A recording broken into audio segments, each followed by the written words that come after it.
اسلام آباد میں کس صورتحال سے نمٹنے کے لیے فوج کو طلب کیا گیا ہے؟ بھارت کی کون سی ایسی شخصیت پاکستان آنے والی ہے اور اس سے پاکستان میں کون سے معاملات کے اوپر غور کیا جائے گا؟ موجودہ صورتحال کے تناظر میں قاضی فائز عیسیٰ صاحب نے کیا آئینی عدالت کے جج بننے سے انکار کر دیا ہے؟ 63A کو لے کے نئی آئینی ترامیم میں نمبرز پورے کرنے کے لیے حکومت نے کیا پلان کر لیا ہے؟ آپ سب پر سلامتی ہوں، میں یاسر رشید ہوں اور آپ میرا ویلاگ دیکھ رہے ہیں۔ ناظرین، موجودہ صورتحال، پاکستان کا سیاسی معاشی منظرنامہ اور بین الاقوامی منظرنامہ، یہ سب ایک دوسرے سے ریلیٹ کرتے ہیں۔ اس وقت پاکستان کے اندر اگر وفاقی حکومت کو دیکھا جائے تو وہ اپنی بچت کروانے کے لیے اپنے نمبرز پورے کرنے کی تگ و دو کے اندر ہیں، اور انہیں یہ لگتا ہے کہ کہیں نہ کہیں کوئی تحریک جو ہے وہ پاکستان کے اندر ان کے لیے مشکلات پیدا کر سکتی ہے۔ تحریک چلنے کے اشارے بہت سے ہیں۔ ایک تحریک جو وکلا کی طرف سے چلنے کی بات ہے کہ 3 بارز نے باقاعدہ طور پہ تحریک چلانے کا اعلان کر دیا ہے، جس میں سب سے پہلے انہوں نے سپریم کورٹ بار کو باقاعدہ طور پہ یہ کہا تھا کہ 63 نظر ثانی کیس کی جو درخواست تھی وہ واپس لی جائے۔ سپریم کورٹ بار کی طرف سے وہ درخواست واپس نہیں لی گئی، جس کے تناظر میں 3 بارز نے یہ فیصلہ کیا کہ ملک کے اندر ایک تحریک چلائی جائے گی اور ہم سب لوگوں کو اکٹھا کریں گے۔ ہر شہر سے وکلا نکلیں گے اور وکلا آئیں گے اور آ کے ملاقاتیں کریں گے سب سے، اور پھر ایک تحریک جو ہے وہ چلا کے اسلام آباد کی طرف جایا جائے گا، اور پھر مطالبہ یہ کیا جائے گا کہ 63A نظر ثانی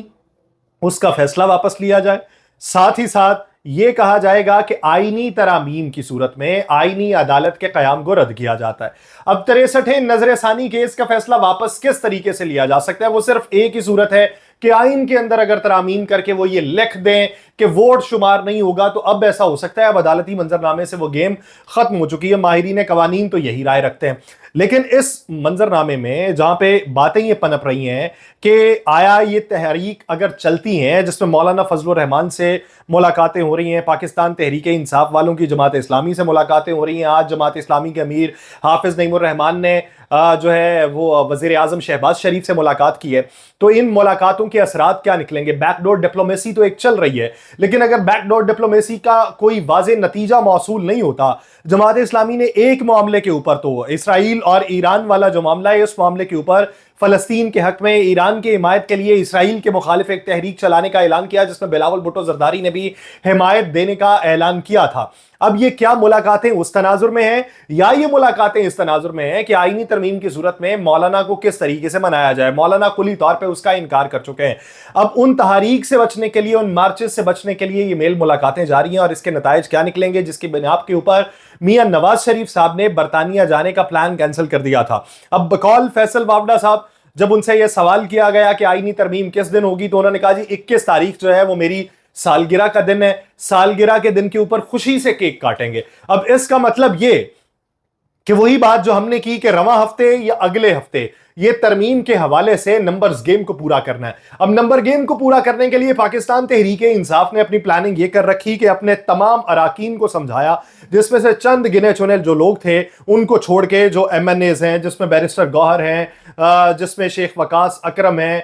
جس میں عمر ایوب صاحب ہیں، اسد کیسر صاحب ہیں، ان لوگوں کو چھوڑ کے، یہ جو مین ٹیئر لیڈرشپ ہے ان کو چھوڑ کے باقی سب لوگوں کو کہا اپنے موبائل فون بند کریں، 20 دنوں کے لیے روپوش ہو جائیں۔ وہ انہوں نے اس حکمت عملی کے اوپر جو ہے وہ غور کرنا شروع کر دیا۔ اب اس کے ساتھ ساتھ انہوں نے باقاعدہ طور پہ یہ اعلان جاری کیا کہ اگر آپ جو ہیں اس سب کے باوجود، جو ہماری طرف سے گائیڈ لائن ہے، اس کے باوجود کسی دن اپوزیشن کے فلور کو کراس کر کے آپ حکومتی بینچز کی طرف جاتے ہیں، فلور کراسنگ کرتے ہیں آئینی ترمیم کے طور کے اوپر، تو یاد رکھیے گا نہ پھر آپ کے اوپر کوئی دباؤ تھا، نہ کوئی پریشانی تھی، نہ کوئی اور چیز تھی، پھر آپ نے غداری کی ہے پارٹی کے ساتھ، اپنے ووٹر کے ساتھ۔ یہ واضح طور پہ اعلامیہ پاکستان تحریک انصاف کی طرف سے جاری ہوا ہے۔ اب اس ضمن کے اندر وہ کیا پلان کرتے ہیں؟ دوسری بات یہ ہے کہ اسلام آباد کے اندر فوج تعینات کرنے کا فیصلہ کر لیا گیا، اور فوج جو تعینات ہوگی وہ 12 دن کے لیے تعینات ہوگی، کیونکہ پہلے یہ کہا گیا تھا کہ اسلام آباد میں دفعہ 144 کا نفاذ اس لیے کیا گیا ہے کہ وہاں پہ غیر ملکی وزیر اعظم آئے ہوئے ہیں، یعنی ملائیشین وزیر اعظم تھے، وہ 3 روزہ دورہ آج انہوں نے مکمل کر کے 3:30 بجے وہ نور خان ایئر بیس سے واپس روانہ ہو گئے۔ لیکن اس کے بعد فوج تعینات کرنے کی وجوہات کیا بنی؟